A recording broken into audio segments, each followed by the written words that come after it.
질문 하나 드리겠습니다. 여러분은 몇 살까지 사실 건가요? 90세, 100세까지 사신다고 칩시다. 그런데 그 나이까지 행복하게 사실 자신 있으신가요? 국민연금공단이 은퇴자 5,000명을 조사했습니다. 충격적인 결과가 나왔습니다. 65세에서 75세, 이 나이대 99%가 후회한다고 합니다. 더 놀라운 건 이겁니다. 우리나라 노인 빈곤율 OECD 1위입니다. 노인 자살률도 1위입니다. 왜 그럴까요? 평생 열심히 살았는데 말이죠. 하지만 잠깐, 제 이야기 들어보시겠습니까? 저도 여러분과 똑같은 고민을 했습니다. 안녕하세요. 나이들의 품격을 찾아주신 여러분. 세월이 참 빠릅니다. 어제 젊었던 것 같은데 벌써 이 나이가 됐네요. 돌아보면 그동안 정말 고생 많으셨습니다. 가족 위해, 자식 위해 참 많이 참으셨죠? 회사에서도 집에서도 늘 누군가의 기둥이셨을 겁니다. 그런데 이제는 조금 내려놓으셔도 괜찮습니다. 남은 시간은 우리를 위해 써도 됩니다. 저는 올해 66입니다. 5년 전부터 준비했습니다. 도서관에 다니며 노년학 책 72권을 읽었고요. 무엇보다 실제로 80대, 90대 어르신들을 직접 만나 여쭤봤습니다. 무엇을 가장 후회하십니까? 행복하게 사시는 분들과 불행하신 분들의 차이가 뭔지 관찰했습니다. 놀랍게도 대부분 똑같은 대답을 하셨습니다. 오늘 그 6가지를 말씀드립니다. 혼자 깨달은 게 아닙니다. 수많은 선배 어르신들이 겪으신 진짜 이야기입니다. 특히 첫 번째 이야기는 정말 중요합니다. 이건 모르면 우리도 후회하는 99%에 포함될 수 있습니다. 하지만 방법이 있습니다. 그리고 늦지 않았습니다. 자, 함께 시작해 봅시다. 끝까지 함께 해주시길 바랍니다. 시작 전 구독과 좋아요는 무료입니다. 65세에서 75세 99%가 땅을 치고 후회하는 6가지. 첫 번째, 평생의 동반자, 배우자와의 관계. 젊은 시절, 밖에서 일하느라 고생했다는 핑계로 집에 있는 아내에게 참 무심했었습니다. 밥상에서 반찬 투정하고 말 한마디 따뜻하게 건네지 못했죠. 어쩌면 밖에서 받은 스트레스를 만만한 아내에게 풀었는지도 모릅니다. 그런데 내 명함 떨어지고 친구들 하나둘 떠나고 나니 결국 내 옆에 남는 사람은 딱 1명, 아내뿐이더군요. 회사에서 잘 나가던 김 부장, 기억하시나요? 회사 동기였던 그는 정말 사람 좋기로 유명했습니다.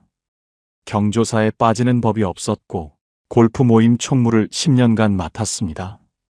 은퇴 후에도 바빴습니다. 이 모임 저 모임 쫓아다녔죠. 그러다 2년 전 폐암 3기 진단을 받았습니다.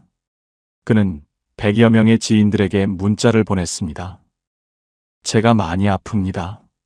시간 되시면 한번 찾아와 주세요. 6개월 동안 그를 찾아온 사람은 몇 명이었을까요? 16명이었습니다. 저를 포함해서요. 김 부장은 병실에서 제게 말했습니다.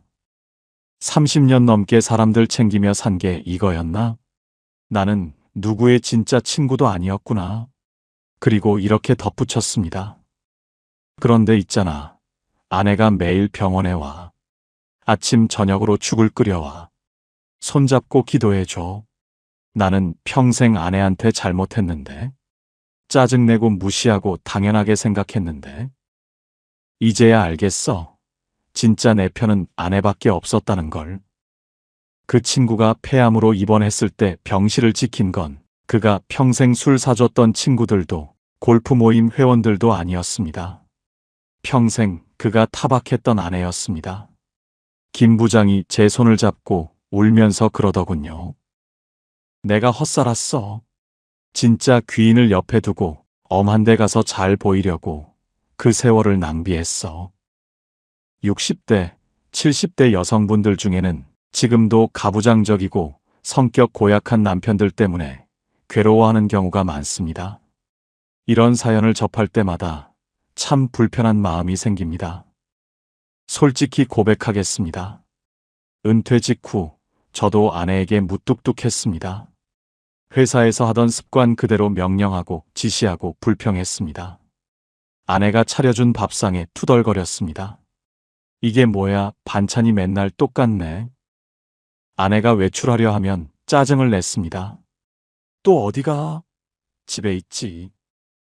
6개월쯤 지났을 때 아내가 조용히 말했습니다. 당신 회사는 퇴직했어도 가부장은 퇴직 안 했네요.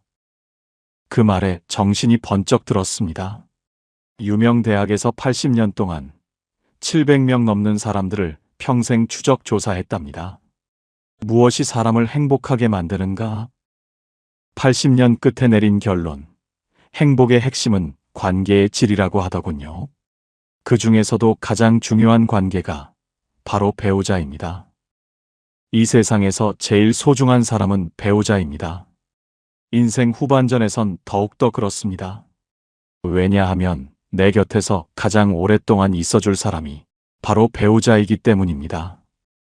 자식들은 다 떠납니다. 결혼하고 독립하면 1년에 몇 번 보기도 힘듭니다. 친구들도 하나둘 줄어듭니다. 나이 들면 친구들도 아프거나 세상을 등집니다.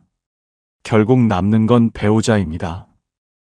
그걸 깨닫지 못하고 여전히 권위주의적이고 퉁명스럽고 무뚝뚝하게 배우자를 무시하는 분들, 인생을 되돌아보세요. 그리고 그렇게 살아온 내 미래가 어떤 모습일지 진지하게 생각해 보시길 바랍니다. 남들도 다 그렇게 산다고 하시는 분들, 천만의 말씀입니다. 배우자의 소중함을 깨닫고 사소한 것도 진심으로 감사해야 합니다. 나이 들어서도 여전히 친구처럼, 연인처럼 살아가는 분들이 많습니다. 배우자에게 잘하면 자신도 더 대우받고 서로 떠받들어주며 행복하게 살아갈 수 있게 됩니다. 그래서 배우자를 소중하게 여기며 사는 것은 결국 자신을 위하는 길이기도 합니다. 더 늦기 전에 배우자의 웃음소리로 가득한 가정을 만들어 보시길 바랍니다. 취미를 함께 나눌 수 있는 최고의 친구는 바로 배우자가 되어야 합니다.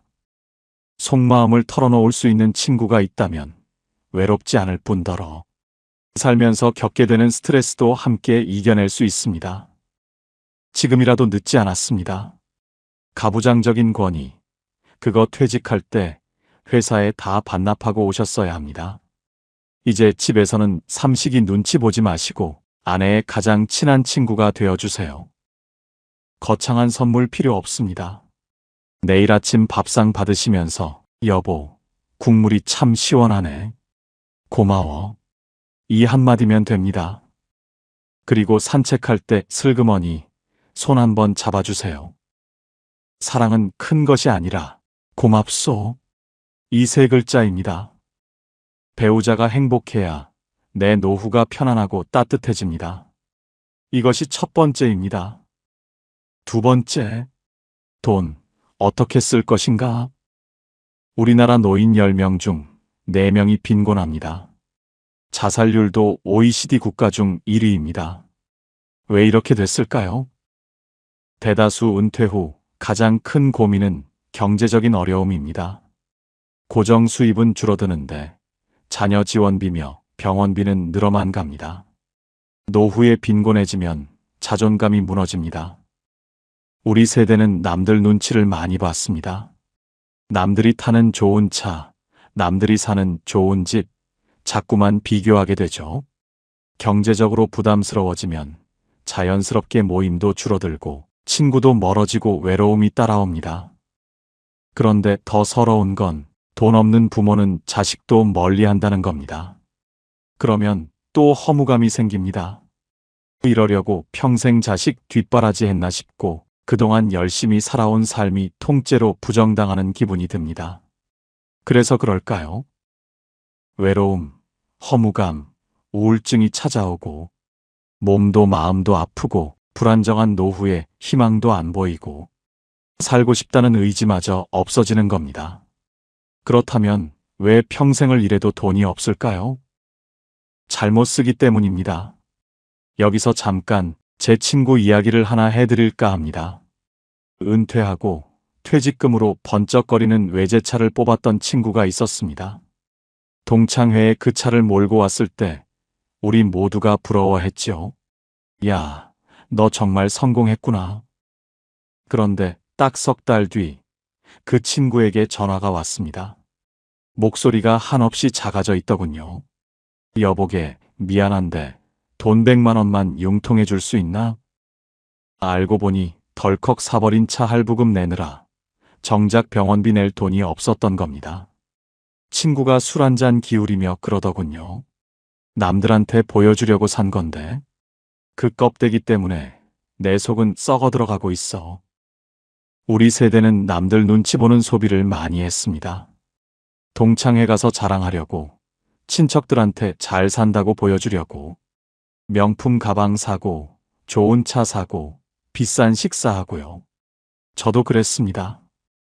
동창회 갈 때마다 신경 쓰였습니다. 차는 뭐 타고 갈까? 옷은 뭐 입을까? 남들 눈치가 보였죠. 우리 이제 껍데기는 좀 벗어 던집시다. 남들 보기에 좋은 삶 말고 내가 편안한 삶을 살아야 합니다. 허세 부리느라 나가는 동창회 회비, 경조사비, 과시용 소비, 그거 다 줄여도 아무 일 안 일어납니다. 대신 그 돈으로 나를 위해 쓰십시오. 평생 가족 먹여 살리느라 못 먹었던 비싼 생선에도 한 접시 드시고, 아내와 함께 가까운 곳으로 여행도 다녀오십시오. 3개월에 한 번이라도 좋습니다. 비싼 옷이 아니더라도 내 몸을 따뜻하게 감싸줄 좋은 옷 한 벌 사 입으세요. 남은 생은 남의 눈이 아니라 나의 행복에 돈을 쓸 때입니다. 그리고 뼈 아픈 이야기지만 꼭 드려야 할 말이 있습니다. 자식에게 너무 다 주지 마십시오. 결혼 자금, 사업 자금, 늙은 부모에게 손 벌리는 자식들. 자식이 안쓰러워 무리해서라도 다 해주고 싶은 마음. 내가 덜 먹고 자식 하나 집 사주면 그게 행복이지 하시는 마음. 저도 압니다. 하지만 내 노후가 무너지면 오히려 그 짐은 고스란히 자식에게 돌아갑니다. 내가 내 노후를 책임지는 것이 결국은 자식을 가장 사랑하는 길입니다. 전 재산을 물려주고 빈털터리가 되어 자식 눈치 보며 사는 것보다 내 지갑에 용돈 두둑이 넣어 다니며 손주들 맛있는 거 사주는 할아버지가 훨씬 더 존경받고 환영받습니다. 자식한테 재산을 다 주었더니 집에서 쫓겨나거나 멀어지는 뉴스 종종 접하지 않습니까? 자식한테 재산을 물려주는 순간 자식을 잃고 내 인생도 잃습니다. 당연히 부모의 재산을 자식에게 물려준다는 생각, 이제는 버려야 합니다. 자식을 위한 희생보다 자신의 노후를 준비하셔야 합니다. 자식들은 본인 가정을 꾸리고 나면 절대 부모 인생을 책임지지 않습니다. 기대도 하지 말아야 합니다. 또 하나, 계획 없는 투자와 사기도 조심해야 합니다. 요즘 젊은 사람들 말로는 욜로족이라고 하죠. 노후 대비 전혀 안 하고 기분대로 펑펑 쓰는 분들. 그렇게 쓰다가 어려움 겪는다는 말도 있고요. 젊어서 노후 준비 안 하면 비참한 노후는 시간 문제입니다. 반대로 열심히 저축한 분들도 조심해야 합니다. 은퇴 후 투자 사기, 연 12% 보장입니다. 은퇴자들 많이 합니다. 이런 말. 60대 이상 투자 사기 피해가 연간 2천억 원이 넘는다고 합니다. 그렇다면 어떻게 돈을 써야 할까요? 첫째, 남들 눈치 보는 소비를 줄였습니다. 동창회는 이제 안 갑니다. 가면 자랑 대회고 비교만 하게 되니까요. 만나면 피곤한 모임 회비, 한 달에 20만 원씩 내던 거 다 정리했습니다. 골프 모임도 그만뒀습니다. 백화점 명품 코너도 안 갑니다. 남들한테 보여주려고 사는 건 다 그만뒀어요. 둘째, 대신 나를 위한 소비를 늘렸습니다. 3달에 한 번 아내와 여행을 갑니다. 강릉, 경주, 전주, 부산, 비싸지 않아도 괜찮습니다. 1박 2일이면 충분합니다. 맛있는 음식을 먹습니다. 회 한 접시, 갈비 3인분. 예전엔 아까워서 못 먹었는데 이제는 먹고 싶으면 먹습니다. 손주들 만날 때 용돈을 2배로 줍니다. 손주들 표정이 확 달라졌어요. 할아버지 최고. 백화점에서 아내가 원하는 옷을 삽니다. 당신 입고 싶은 거 입어. 그렇게 3년을 살았습니다. 통장 잔고는 좀 줄었습니다. 하지만 행복은 몇 배가 늘었습니다. 셋째, 자식에게 다 주지 않습니다. 제 원칙이 생겼어요. 급한 거 도와줄 순 있어도 전 재산은 절대 안 줍니다. 제 노후 자금은 제가 지킵니다. 특히나 평생 동안 쓰는 병원비의 50%가 돌아가시기 10년 전에 집중된다고 하지 않습니까? 여태 모아놓은 돈을 자식에게 퍼주거나 젊을 때 저축 안 해서 아파도 병원 못 가는 상황 만들면 안 됩니다. 간단히 정리해드립니다. 남들 눈치 보는 소비를 줄이십시오. 과시하려고 쓰는 돈 다 끊으세요. 나를 위한 소비를 늘리십시오. 투자 사기는 조심하시고요. 연 10% 이상 수익률 광고는 무조건 의심하세요. 자식에게 다 주지 마세요. 도와줄 순 있어도 전 재산은 안 됩니다. 보여주기식 삶을 내려놓고 진짜 나를 위한 곳에 돈을 쓰십시오. 이것이 2번째입니다. 3번째, 건강. 마지막까지 나답게 살려면 건강 아무리 강조해도 지나치지 않지요. 그런데 오래 사는 게 중요한 게 아닙니다. 어떻게 오래 사느냐가 중요합니다. 60대가 가장 많이 후회하는 것 중 하나가 이제는 나이 들었다고 어쩔 수 없다며 건강을 소홀히 한 것입니다. 앞으로 인간의 평균 수명은 점차 늘어날 전망입니다. 현재의 60대는 과거의 40대, 50대와 같습니다. 그러나 건강 관리를 잘못하여 오랫동안 침대에만 누워있다 죽음을 맞이한다면 장수는 아무런 의미가 없습니다. 노인 2분 이야기를 들었습니다. 한 분은 100세까지 사셨지만 마지막 20년을 요양병원 침대에만 누워 천장만 보고 지내셨습니다. 본인도 지옥 같았겠지만 간병하는 가족들의 삶도 피폐해졌습니다. 다른 한 분은 88세에 돌아가셨지만 떠나기 전날까지 텃밭에서 상추 뜯고 친구들과 경로당에서 웃고 떠들다가 어느 날 아침 평화롭게 잠들듯 세상을 떠났습니다. 과연 누구의 삶이 더 행복할까요? 우리가 꿈꾸는 노후는 당연히 후자일 것입니다. 그러려면 지금 당장 저축을 해야 합니다. 돈 저축이 아니라 근육 저축 말입니다. 나이가 들면 통장 잔고 줄어드는 것보다 근육 빠지는 게 더 무섭습니다. 80세가 되면 근육의 절반이 사라진다고 합니다. 다리에 힘이 풀리면 마음도 약해집니다. 나이가 들수록 혈관에 문제가 생기고 장기의 기능이 점점 약해집니다. 건강의 적신호가 켜지는 거죠. 그러나 이런 노화를 당연한 것으로 여겨서는 안 됩니다.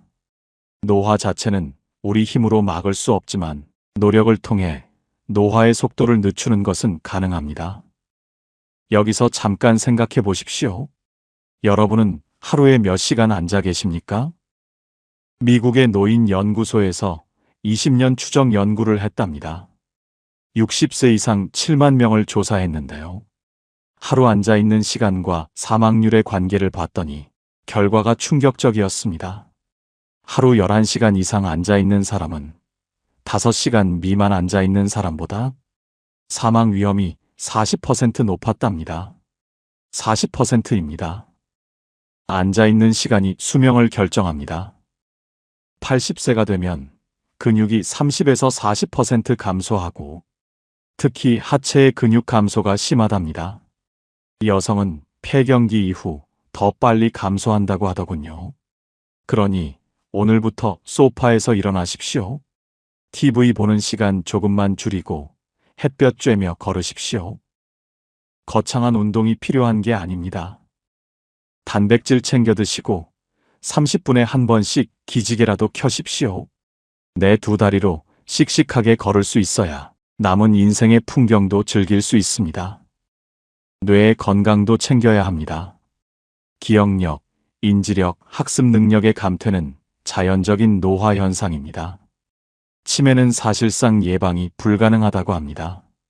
그러나 꾸준한 지적 활동, 독서와 바둑 등 손을 많이 움직이는 동작과 피아노 치기, 뜨개질, 젓가락질 등 오감을 자극하는 활동과 적절한 운동과 휴식은 뇌 기능 유지에 도움이 됩니다. 여기에 긍정적이고 낙천적인 마음가짐, 이건 역시 뇌를 활성화시키는 데 중요합니다. 그리고 노후를 위협하는 대표적인 질병, 암을 빼놓을 수 없습니다. 균형 잡힌 영양을 섭취해야 합니다. 나이가 들수록 소화기관이 약해지니까 양을 적절하게 관리하는 것도 매우 중요합니다. 일본 오키나와 장수촌 사람들이 배의 80%만 채운다는 습관, 이걸 실천하는 겁니다. 단백질을 챙겨야 합니다. 하루에 체중 1kg당 1.2g이 필요하다고 하더군요. 70kg이면 84g이 필요합니다. 계란 2개, 두부 반모, 생선 한 토막, 이렇게 먹으면 됩니다. 아침에는 계란 2개 필수, 점심에는 두부나 닭가슴살, 저녁에는 생선이나 소고기, 단백질을 몇 끼 먹어야 합니다. 담배를 피우지 말아야 합니다. 흡연은 모든 암의 주요 원인입니다. 흡연한 사람은 그렇지 않은 사람에 비해 폐암의 발병률은 20배, 후두암은 10배, 구강암은 4배, 식도암은 3배가 높답니다. 백해무익한 담배, 반드시 금연해야 됩니다. 주 5회 이상, 하루 30분 이상, 가능하면 땀이 날 정도로 걷거나 운동하십시오. 규칙적으로 개인의 연령과 건강 상태에 맞게 운동하는 것이 좋습니다. 본인에게 느껴지는 약간 숨찬 정도, 중간 강도가 가장 좋습니다.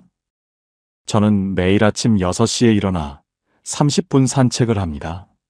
3년간 하루도 빠지지 않았습니다. 비가 와도 우산 쓰고 나갑니다. 처음엔 10분도 힘들었지만 2주 지나니 익숙해졌고 지금은 안 나가면 몸이 근질근질합니다.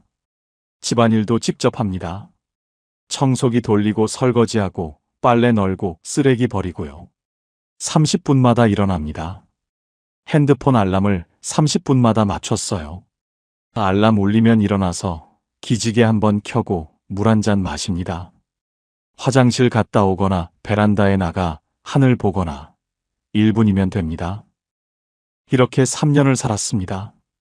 몸이 완전히 달라졌습니다. 건강검진 결과 근육량 3.2kg 증가, 체지방 2.8kg 감소, 혈압 145에서 128로 떨어졌습니다. 의사 선생님이 엄지를 치켜 세우셨어요. 선생님 완벽합니다. 이대로만 하시면 90세 문제 없습니다. 제가 실천한 것들 요약하자면 이 5가지입니다. 내일부터 아침 산책 시작하세요. 10분부터 시작하세요. 매일 나가세요. 비 오는 날도 우산 쓰고 나가세요. 단백질 챙기세요. 매 끼마다 손바닥만한 단백질, 계란, 두부, 생선, 고기 중 하나는 꼭 드세요. 30분마다 일어나세요. 핸드폰 알람 맞추세요. 의식적으로 움직이세요. 담배 끊으세요. 술 줄이세요. 건강에 우선순위를 두면 나이가 들어도 만족스럽고 활동적인 삶을 즐길 수 있는 확률이 높아집니다. 건강은 오래 사는 게 아니라 마지막까지 나답게 사는 것입니다. 무엇보다 앉아있는 시간을 줄이니 삶이 활력이 있어졌습니다. 이것이 3번째입니다. 여기까지 3가지를 말씀드렸습니다. 배우자 관계, 돈 관리, 건강 관리. 혹시 피곤하시면 잠시 멈추셔도 됩니다.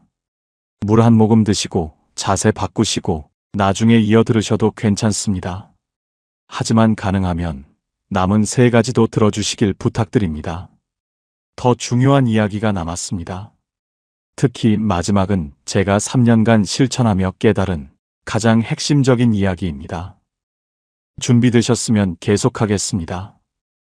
네 번째, 돈 공부. 이제는 생존을 위해 해야 합니다. 이 나이에 무슨 돈 공부야? 이렇게 생각하실 수 있습니다. 하지만 금융 문맹은 글자를 모르는 것보다 더 무섭습니다. 평생 피땀 흘려 모은 노후 자금, 귀 얇아서 남의 말만 믿고 투자했다가 날리는 분들 너무 많이 봤습니다.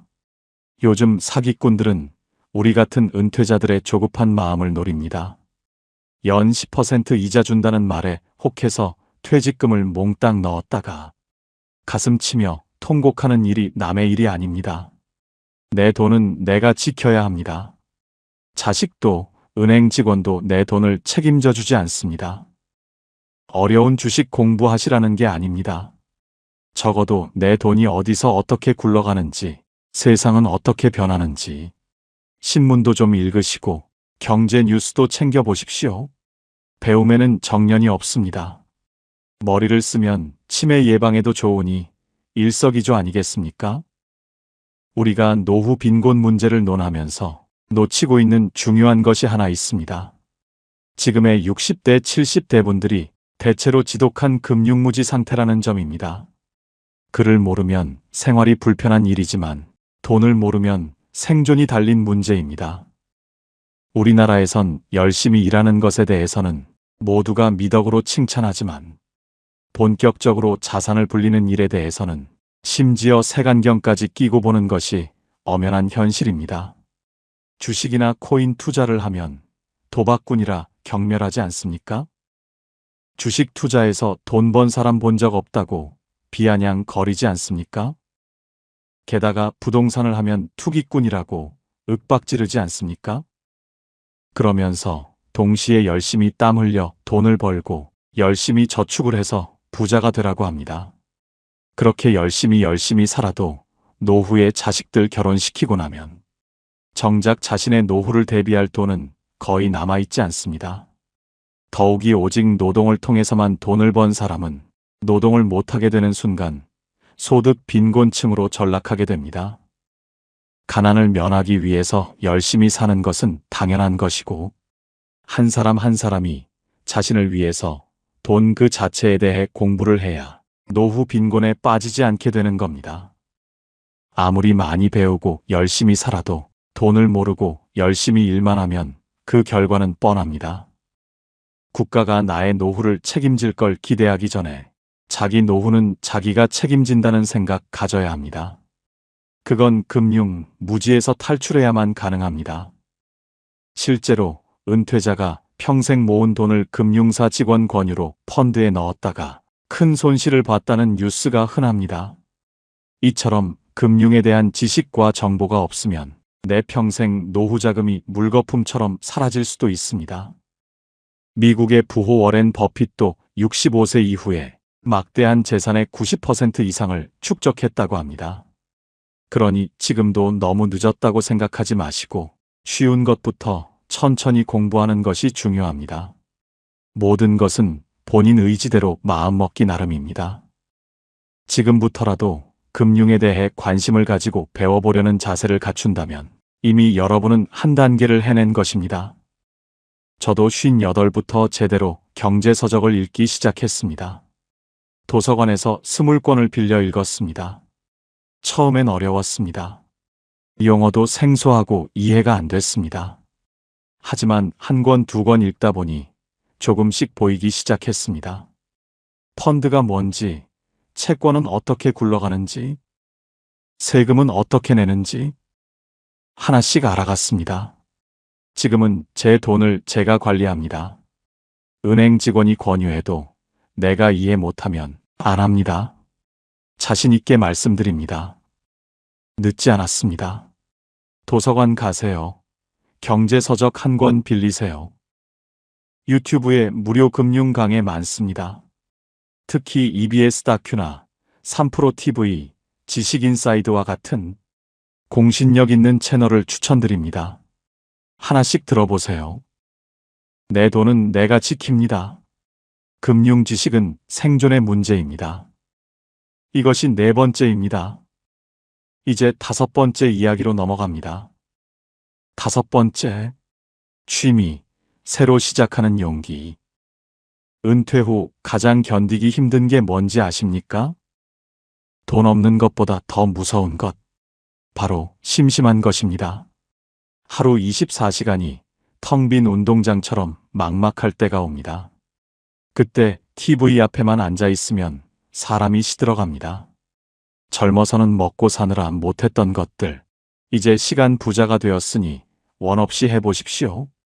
평생 즐길 수 있도록 하루라도 일찍 미리 배워두면 좋겠습니다. 다양한 취미 활동을 즐기는 것은 젊은 세대의 전유물이 아닙니다. 취미라고 하면 거창하다 생각해서 겁부터 먹으시고 도전조차 안 하시는 분들이 많습니다. 등산과 가벼운 산책, 음악 감상과 독서와 같이 돈이 필요하지 않은 취미도 많습니다. 숲길이나 해변에서 맨발 걷기 같은 취미도 자연에 가까워지면서 힐링할 수 있는 길입니다. 소박하게 핀 꽃 한 송이, 파란 하늘, 그리고 살랑거리는 바람에도 행복한 감정을 느끼며 나 자신의 삶에도 의미를 부여할 수 있습니다. 한 연구에 따르면 60세 이상 사람들 중 취미가 있는 사람은 우울증 증상이 적고 행복감과 건강하다는 느낌을 받으며 삶의 만족도가 높다고 합니다. 말년의 삶의 만족도는 취미 활동과 가장 밀접하게 연관되어 있습니다. 취미는 자신이 마음과 몸을 조절할 수 있다는 느낌, 삶의 목적을 찾고 일상의 문제를 해결할 수 있다는 느낌을 주어서 삶의 만족도에 많은 기여를 합니다. 또 다양한 취미 활동은 치매 예방에도 매우 도움이 됩니다. 치매에 좋은 활동은 두뇌 회전을 많이 시킬 수 있는 놀이나 독서입니다. 신문이나 책을 읽고 글을 쓰는 것도 효과적인 예방법입니다. 글쓰기는 뇌를 자극하는 취미로 노년에 특히 적합합니다. 글을 쓴다는 것은 생각을 정리해서 써내려가는 것이기 때문에 생각을 하며 글을 쓰는 일은 손을 계속해서 움직이는 취미인 만큼 뇌의 발달에 도움을 줄 수 있습니다. 글 재주가 없어서 작가처럼 글을 쓸 수가 없어서 글을 쓴다는 것에 부담을 갖고 계신 분들이 많은데 그러실 필요 없습니다. 우리 나이의 글쓰기는 남에게 보여주는 목적이 아니라 자기 성찰을 위한 글쓰기입니다. 한 줄 쓰기부터 가벼운 마음으로 시작하면 됩니다. 그림 그리기도 좋습니다. 정밀한 손의 움직임이 필요한 색칠 공부는 손과 두뇌의 상호작용이 일어나는 활동으로 뇌 발달에 도움을 줄 수 있을 뿐만 아니라 즐거움과 성취감 또한 함께 느낄 수 있습니다. 그림 그리기는 준비물도 크게 필요 없어서 아주 쉽게 접근할 수 있는 취미 중 하나입니다. 배움을 멈추지 마세요. 마음과 머리에 새로운 것을 채워넣지 않으면 하는 말은 고리타분해지고 생각은 편협해지기 마련입니다. 그러다 보면 어느새 불평불만을 늘어놓는 인생을 살게 될 것이 뻔합니다. 배움으로 이끄는 호기심을 잃지 않고 사는 것이 중요합니다. 호기심을 간직하면 하루하루 생기 있는 일상을 보내게 되고 더 새로운 인생을 살게 됩니다. 도전 앞에서 주춤거리지 마세요. 그때 용기를 내서 할 걸 그랬어 하는 것들이 지금도 있지 않으신가요? 더 이상 그런 후회를 마음에 담아두고 살면 안 됩니다. 너무 많은 생각으로 마음처럼 잘 해낼 수 있을까 하는 염려로 더 이상 주춤거리지 마세요. 세상 무엇을 배우든 제일 힘든 것이 그 기초 과정입니다.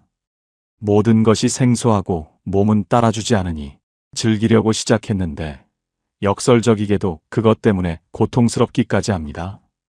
그래서 그 고비를 참아내지 못하고 그만두는 사람이 대다수입니다. 하지만 모든 일이 그러하듯 그 고비를 넘어서면 새로운 세상이 열립니다. 노후에는 시간도 있고 마음에 품었던 것을 배울 수 있는 기회도 있습니다. 이번에는 반드시 해내겠다는 나의 의지만 있으면 됩니다.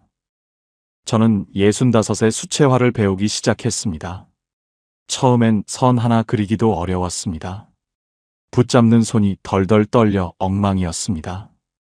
문화센터 할머니들이 쳐다보는 것 같아 창피하기도 했죠. 그만둘까 생각했습니다. 하지만 선생님이 말씀하셨습니다. 처음엔 다 그래요. 계속하세요. 그렇게 묵묵히 하다 보니 이제는 물감이 종이에 번지는 걸 보고 있으면 마음이 그렇게 평온할 수가 없습니다. 어느새 2시간이 훌쩍 지나가 있더군요. 1년이 지난 지금 작은 전시회도 열었습니다. 동네 문화센터에서요. 지인들이 와서 봤습니다. 이거 정말 당신이 그렸어? 그때의 기쁨을 잊을 수 없습니다. 여러분도 할 수 있습니다. 꼭 돈 드는 취미가 아니어도 됩니다.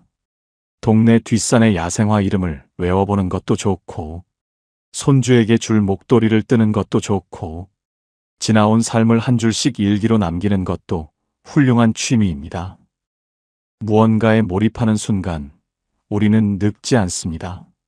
눈이 반짝이고 가슴이 뛰는 한 우리는 여전히 청춘입니다. 이번 달 안에 하고 싶었던 취미 하나 시작하세요. 집 근처 복지관에 가시면 몇만 원에 참여 가능한 프로그램이 수십 가지 있습니다. 그리고 절대 창피해하지 마세요. 처음엔 다 서툽니다. 3개월만 버티세요. 그러면 보입니다. 나이 든다는 것은 포기하는 게 아니라 새로 시작하는 것입니다. 도전하니 무료하던 삶의 생기가 돌았습니다. 이것이 5번째입니다. 이제 마지막 6번째입니다. 가장 중요한 이야기입니다. 6번째, 혼자 즐기는 고요함의 품격. 나이 들면 친구는 그다지 필요가 없습니다. 오히려 오래된 친구가 부담스러워집니다. 불편한 사람들과는 교류하지 않아도 됩니다. 어차피 사람은 외롭습니다. 인생은 너무 짧아서 자식을 위해 내 인생을 희생하지 말고 즐겁게 사는 게 정답입니다. 나를 위해 살아야 노년의 후회가 없는 법입니다. 나이를 먹으면 혼자서도 잘 즐기면서 잘 놀 줄 알아야 합니다. 혼자 지낼 줄 모르면 어떻게 되는지 아시나요?